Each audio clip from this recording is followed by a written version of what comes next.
Hello बच्चों, आज हम समझेंगे कि एक पॉलीगॉन में जो डायगोनल्स होते हैं उनकी संख्या हम कैसे कैलकुलेट करते हैं। तो मैंने एक वीडियो में आपको समझाया था कि डायगोनल उस लाइन सेगमेंट को कहते हैं जो पॉलीगॉन के दो नॉन एडजेसेंट वर्टिसेस को जोड़ता है, अर्थात उन कोनों को जोड़ता है जो पास में नहीं है। मतलब जो कोना उसके सामने है उससे जोड़ेगा। जैसे इस पॉलीगॉन में ए और डी ये नॉन एडजेसेंट वर्टिसेस हैं, तो ये एक डायगोनल बन गया। ए और ई भी नॉन एडजेसेंट वर्टिसेस हैं, तो ये दूसरा डायगोनल बन गया। ऐसे हम कई डायगोनल्स बना सकते हैं एक पॉलीगॉन में। तो एक पॉलीगॉन में कितने डायगोनल्स बन सकते हैं उसकी संख्या कैलकुलेट करने के लिए एक फॉर्मूला होता है। वो फॉर्मूला का क्या है? d is equal to n, bracket में n-3/2, जिसमें n क्या है? n है उसके भुजाओं की संख्या और d क्या है? डायगोनल्स की संख्या। तो अगर मान लीजिए एक पॉलीगॉन में 3 भुजाएं हैं तो इसका फॉर्मूला क्या बनेगा? 3 × 3 - 3/2 0। ट्राइंगल में कोई भी डायगोनल नहीं बनता क्योंकि एक ट्राइंगल की 3 भुजाएं होती हैं। अगर इसके 5 भुजाएं हैं तो उसमें डायगोनल्स बनेंगे 5।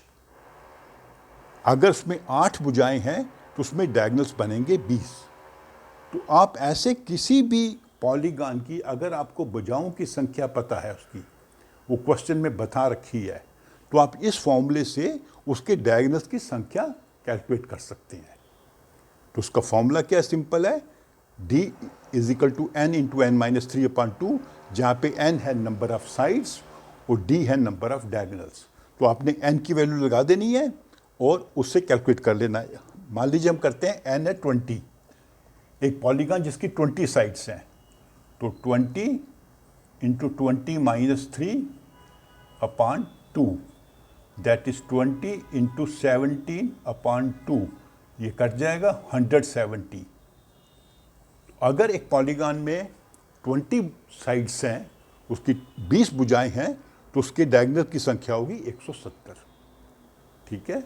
और हम इस फॉर्मूले को यूज़ कर सकते हैं अगर हमें डायगोनल्स बताए गए हैं तो भुजाओं की संख्या भी कैलकुलेट कर सकते हैं।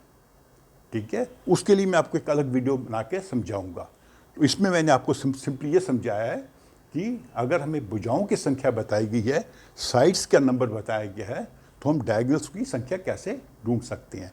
तो ये फॉर्मूला आपने याद रखना है, इससे आप किसी भी पॉलीगॉन के डायगोनल्स की संख्या कैलकुलेट कर सकते हैं। ओके। तो मेरे इस वीडियो को लाइक करो, आप अपने फ्रेंड्स के साथ शेयर करो और मेरे चैनल को सब्सक्राइब भी करो। Thank you.